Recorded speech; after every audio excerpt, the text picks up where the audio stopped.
ਬੇਟਾ,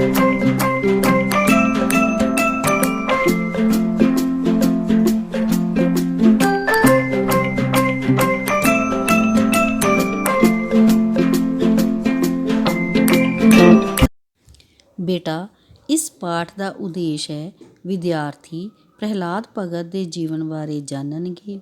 ਵਿਦਿਆਰਥੀ ਨੇਕੀ ਤੇ ਸੱਚਾਈ ਦੇ ਰਸਤੇ 'ਤੇ ਚੱਲਣਗੇ, ਪਿਕਚਰ ਟਾਕ ਕਰਨ ਦੇ ਕਾਬਲ ਹੋਣਗੇ। ਤੇ ਬੇਟਾ, ਅੱਜ ਅਸੀਂ ਪਿਕਚਰ ਟਾਕ ਕਰਾਂਗੇ ਪਾਠ ਪ੍ਰਹਿਲਾਦ ਭਗਤ। ਤੇ ਬੇਟਾ, ਇਹ ਜਿਹੜਾ ਚਿੱਤਰ ਹੈ ਇਹ ਪ੍ਰਹਿਲਾਦ ਭਗਤ ਦਾ ਹੈ, ਜੋ ਕਿ ਪ੍ਰਭੂ ਦੀ ਭਗਤੀ ਵਿੱਚ ਲੀਨ ਬੈਠੇ ਹਨ। ਇਹਨਾਂ ਦੇ ਪਿਤਾ ਰਾਜਾ ਹਰਨਾਕਸ਼ ਸੀ। ਉਸ ਨੂੰ ਆਪਣੀ ਤਾਕਤ 'ਤੇ ਹੰਕਾਰ ਹੋ ਗਿਆ। ਉਹ ਆਪਣੇ ਆਪ ਨੂੰ ਰੱਬ ਸਮਝਣ ਲੱਗਾ। ਉਸਨੇ ਆਪਣੇ ਰਾਜ ਵਿੱਚ ਢੰਡੋਰਾ ਫਿਰਵਾ ਦਿੱਤਾ ਕਿ ਸਾਰੇ ਉਸ ਨੂੰ ਰੱਬ ਸਮਝ ਕੇ ਉਸ ਦੀ ਪੂਜਾ ਕਰਨ, ਅਤੇ ਜੇ ਕੋਈ ਕਿਸੇ ਹੋਰ ਦੀ ਪੂਜਾ ਕਰੇਗਾ ਤਾਂ ਉਸ ਨੂੰ ਮੌਤ ਦੇ ਘਾਟ ਉਤਾਰ ਦਿੱਤਾ ਜਾਵੇਗਾ। ਅਤੇ ਬੇਟਾ, ਡਰਦੇ ਮਾਰੇ ਉਸ ਦੀ ਸਾਰੇ ਲੋਕ ਪੂਜਾ ਕਰਨ ਲੱਗ ਪਏ। ਕੁਝ ਸਮੇਂ ਬਾਅਦ ਉਹਨਾਂ ਦੇ ਘਰ ਪ੍ਰਹਿਲਾਦ ਨੇ ਜਨਮ ਲਿਆ, ਅਤੇ ਜਦ ਉਹ ਵੱਡਾ ਹੋਇਆ ਉਸਨੇ ਦੇਖਿਆ ਕਿ ਚਾਰੋਂ ਪਾਸੇ ਲੋਕ ਉਹਨਾਂ ਦੇ ਪਿਤਾ ਜੀ ਦੀ ਪੂਜਾ ਕਰਦੇ ਹਨ। ਇਹ ਦੇਖ ਕੇ ਬੜਾ ਹੈਰਾਨ ਹੋਇਆ, ਪਰੰਤੂ ਉਹ ਤਾਂ ਵਿਸ਼ਨੂੰ ਭਗਵਾਨ ਜੀ ਦਾ ਪੱਕਾ ਭਗਤ ਸੀ। ਉਸਨੇ ਬਿਨਾਂ ਕਿਸੇ ਦੀ ਪਰਵਾਹ ਕੀਤੇ ਉਹ ਆਪਣੇ ਪ੍ਰਭੂ ਦੀ ਭਗਤੀ ਕਰਨ ਲੱਗ ਪਏ। ਜਦੋਂ ਹਰਨਾਕਸ਼ ਨੂੰ ਪਤਾ ਲੱਗਾ ਤਾਂ ਉਸਨੇ ਪ੍ਰਹਿਲਾਦ ਨੂੰ ਸਮਝਾਇਆ, ਪਰ ਪ੍ਰਹਿਲਾਦ ਨੇ ਕਿਹਾ ਕਿ ਪਿਤਾ ਜੀ, ਤੁਸੀਂ ਇੱਕ ਇਨਸਾਨ ਹੋ, ਤੁਸੀਂ ਰੱਬ ਨਹੀਂ ਹੋ। ਪੂਜਾ ਸਿਰਫ ਰੱਬ ਦੀ ਹੀ ਕੀਤੀ ਜਾਂਦੀ ਹੈ, ਜਦ ਕਿ ਤੁਸੀਂ ਮੇਰੇ ਭਗਵਾਨ ਅੱਗੇ ਕੁਝ ਵੀ ਨਹੀਂ ਹੋ। ਹਰਨਾਕਸ਼ ਨੂੰ ਇਹ ਆਪਣੀ ਬੇਇੱਜ਼ਤੀ ਲੱਗੀ ਅਤੇ ਉਸਨੇ ਉਸਨੂੰ ਮਰਵਾਉਣ ਲਈ ਸੋਚਣ ਲੱਗਾ। ਅਤੇ ਉਸਨੇ ਆਪਣੇ ਸਿਪਾਹੀਆਂ ਨੂੰ ਕਿਹਾ, ਪ੍ਰਹਿਲਾਦ ਨੂੰ ਸਮੁੰਦਰ ਵਿੱਚ ਸੁੱਟ ਆਵੋ, ਆਪੇ ਹੀ ਇਸ ਨੂੰ ਮਗਰਮੱਛ ਮੱਛੀਆਂ ਖਾ ਜਾਣਗੀਆਂ। ਅਤੇ ਉਸਨੇ ਪ੍ਰਹਿਲਾਦ ਨੂੰ ਮਾਰਨ ਦੇ ਬੜੇ ਯਤਨ ਕੀਤੇ। ਅਤੇ ਬੇਟਾ, ਇਹ ਜਿਹੜਾ ਦੂਸਰਾ ਚਿੱਤਰ ਹੈ ਇਸ ਵਿੱਚ ਦੇਖੋ ਕਿ ਹਰਨਾਕਸ਼ ਦੇ ਸਿਪਾਹੀ ਜਿਹੜੇ ਹੈ ਉਹ ਪ੍ਰਹਿਲਾਦ ਨੂੰ ਇੱਕ ਉੱਚੀ ਪਹਾੜੀ ਦੇ ਉੱਤੋਂ ਨੀਚੇ ਸੁੱਟ ਰਹੇ ਹਨ, ਉਸਨੂੰ ਮਾਰਨ ਦੀ ਕੋਸ਼ਿਸ਼ ਕਰ ਰਹੇ ਹਨ। ਇਸ ਤਰ੍ਹਾਂ ਹਰਨਾਕਸ਼ ਨੇ ਪ੍ਰਹਿਲਾਦ ਨੂੰ ਮਾਰਨ ਦੀ ਬੜੀ ਕੋਸ਼ਿਸ਼ ਕੀਤੀ, ਪਰ ਉਹ ਹਰ ਵੇਲੇ ਬਚ ਜਾਂਦਾ। ਫਿਰ ਜਦੋਂ ਉਸ ਨੂੰ ਸਮੁੰਦਰ ਵਿੱਚ ਸੁੱਟਿਆ ਅਤੇ ਪ੍ਰਹਿਲਾਦ ਫਿਰ ਵੀ ਕਿਸੇ ਤਰ੍ਹਾਂ ਬਚ ਗਿਆ। ਫਿਰ ਉਸਨੇ ਆਪਣੇ ਸਿਪਾਹੀਆਂ ਨੂੰ ਕਿਹਾ ਕਿ ਇਸ ਨੂੰ ਉੱਚੀ ਪਹਾੜੀ 'ਤੇ ਲੈ ਚੱਲੋ ਅਤੇ ਉੱਥੋਂ ਇਸ ਨੂੰ ਥੱਲੇ ਸੁੱਟ ਕੇ ਮਾਰ ਦਿਓ। ਪਰ ਪ੍ਰਹਿਲਾਦ ਉੱਚੀ ਪਹਾੜੀ ਤੋਂ ਸੁੱਟਣ ਦੇ ਬਾਵਜੂਦ ਵੀ ਬਚ ਗਿਆ। ਫਿਰ ਉਸਨੇ ਆਪਣੇ ਸਿਪਾਹੀਆਂ ਨੂੰ ਕਿਹਾ ਕਿ ਪ੍ਰਹਿਲਾਦ ਨੂੰ ਹਾਥੀ ਦੇ ਪੈਰਾਂ ਥੱਲੇ ਸੁੱਟ ਕੇ ਮਰਵਾ ਦਿਓ। ਲੇਕਿਨ ਉਸ ਤੋਂ ਬਾਅਦ ਕੀ ਹੋਇਆ ਕਿ ਹਾਥੀ ਨੇ ਵੀ ਪ੍ਰਹਿਲਾਦ ਨੂੰ ਕੁਛ ਨਾ ਕਿਹਾ।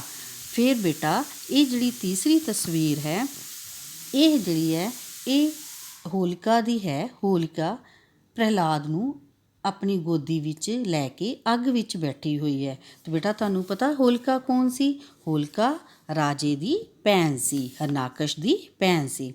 ਰਾਜੇ ਨੇ ਆਪਣੀ ਭੈਣ ਹੋਲਿਕਾ ਨੂੰ ਬੁਲਾਇਆ ਅਤੇ ਕਿਹਾ, ਹੋਲਿਕਾ, ਪ੍ਰਹਿਲਾਦ ਨੂੰ ਗੋਦੀ ਵਿੱਚ ਲੈ ਕੇ ਅੱਗ ਵਿੱਚ ਬੈਠ ਜਾ, ਅੱਗ ਤੈਨੂੰ ਨਹੀਂ ਸਾੜੇਗੀ।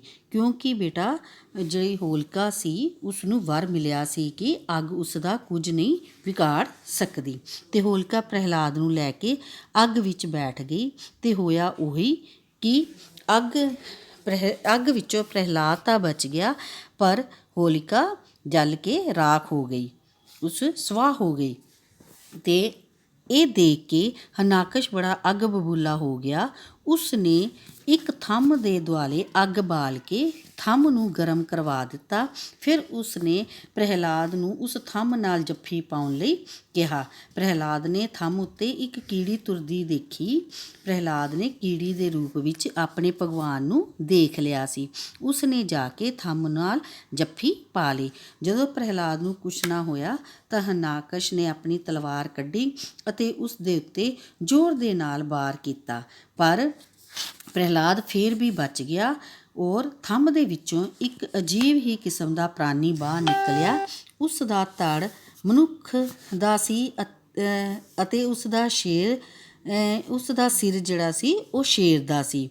ਉਸਨੇ ਹਰਨਾਕਸ਼ ਨੂੰ ਉੱਥੇ ਹੀ ਲੰਮੇ ਪਾ ਲਿਆ ਅਤੇ ਕਹਿਣ ਲੱਗਾ, ਹਰਨਾਕਸ਼ ਦੇਖ, ਇਸ ਸਮੇਂ ਨਾ ਤਾਂ ਦਿਨ ਹੈ ਨਾ ਰਾਤ ਹੈ, ਨਾ ਤੂੰ ਧਰਤੀ 'ਤੇ ਹੈ ਨਾ ਹੀ ਅਸਮਾਨ ਵਿੱਚ, ਨਾ ਤੂੰ ਅੰਦਰ ਹੈ ਨਾ ਬਾਹਰ। ਮੈਂ ਤੈਨੂੰ ਕਿਸੇ ਹਥਿਆਰ ਨਾਲ ਵੀ ਨਹੀਂ ਮਾਰਿਆ। ਮੈਂ ਨਾ ਇਨਸਾਨ ਹਾਂ ਨਾ ਪਸ਼ੂ ਹਾਂ। ਦੇਖ ਮੇਰਾ ਰੂਪ ਦੇਖ, ਮੈਂ ਨਰਸਿੰਘ ਹਾਂ। ਇੰਨਾ ਕਹਿੰਦੇ ਹੀ ਉਸਨੇ ਆਪਣੀਆਂ ਨੌਂਦਰਾਂ ਨਾਲ ਉਸ ਨੂੰ ਮਾਰ ਸੁੱਟਿਆ। ਇਸ ਤੋਂ ਬਾਅਦ ਭਗਵਾਨ ਵਿਸ਼ਨੂੰ ਨੇ ਆਪਣੇ ਭਗਤ ਪ੍ਰਹਿਲਾਦ ਨੂੰ ਦਰਸ਼ਨ ਦਿੱਤੇ ਤੇ ਅਲੋਪ ਹੋ ਗਏ। ਅਤੇ ਬੇਟਾ ਤੁਹਾਨੂੰ ਪਤਾ ਹੁਣ ਲੱਗ ਗਿਆ ਹੋਏਗਾ ਕਿ ਰੱਬ ਇੱਕ ਹੈ, ਉਹ ਹਰ ਜਗ੍ਹਾ ਰਹਿੰਦਾ ਹੈ, ਉਹ ਸਰਬ ਸ਼ਕਤੀਮਾਨ ਹੈ, ਉਸ ਤੋਂ ਵੱਧ ਕੇ ਕੋਈ ਨਹੀਂ। ਅਤੇ ਬੇਟਾ ਤੁਹਾਨੂੰ ਪਤਾ ਹੈ ਕਿ ਹੋਲੀ ਵਾਲੇ ਦਿਨ ਲੋਕ ਹੋਲਿਕਾ ਦਹਨ ਵੀ ਕਰਦੇ ਹਨ, ਭਾਵ ਕਿ ਬੁਰਾਈਆਂ ਨੂੰ ਸਾੜਦੇ ਹਨ। ਅਤੇ ਬੇਟਾ ਹੁਣ ਤੁਸੀਂ ਵੀ ਆਪਣੀ ਜ਼ਿੰਦਗੀ ਵਿੱਚ ਇਸ ਕਹਾਣੀ ਤੋਂ ਸਿੱਖਿਆ ਲੈਂਦੇ ਹੋਏ ਹਮੇਸ਼ਾ ਹੀ ਨੇਕੀ ਅਤੇ ਸੱਚਾਈ ਦੀ ਰਾਹ 'ਤੇ ਚੱਲਣਾ ਹੈ, ਕਿਉਂਕਿ ਨੇਕੀ ਅਤੇ ਸੱਚਾਈ ਦੀ ਹਮੇਸ਼ਾ ਹੀ ਜਿੱਤ ਹੁੰਦੀ ਹੈ। ਅਤੇ ਬੇਟਾ ਮੈਨੂੰ ਹੁਣ ਉਮੀਦ ਹੈ ਕਿ ਤੁਸੀਂ ਇਸ ਕਹਾਣੀ ਨੂੰ ਚੰਗੀ ਤਰ੍ਹਾਂ ਸਮਝ ਗਏ ਹੋਵੋਗੇ। ਅਤੇ ਮੈਂ ਹੁਣ ਤੁਹਾਨੂੰ ਇੱਕ ਟਾਸਕ ਦੇ ਰਹੀ ਹਾਂ, ਤੁਸੀਂ ਮੇਰੀ ਵੀਡੀਓ ਨੂੰ ਧਿਆਨ ਨਾਲ ਦੇਖ ਕੇ ਸੁਣ ਕੇ ਆਪਣੀ ਵੀ ਪਿਕਚਰ ਟਾਕ ਦੀ ਇੱਕ ਵੀਡੀਓ ਬਣਾ ਕੇ ਗਰੁੱਪ ਵਿੱਚ ਸ਼ੇਅਰ ਕਰੋਗੇ। ਅਤੇ ਸਫਲਤਾ ਦੀ ਪਰਖ 10 ਕੁੱਲ 10 ਅੰਕ, 3 ਅੰਕ ਵਿਸ਼ੇ ਦੀ ਜਾਣਕਾਰੀ, 3 ਅੰਕ ਚਿੱਤਰ ਵਰਣਨ, 2 ਅੰਕ ਭਾਸ਼ਾ ਦੀ ਸ਼ੁੱਧਤਾ, 2 ਅੰਕ ਆਤਮ ਵਿਸ਼ਵਾਸ।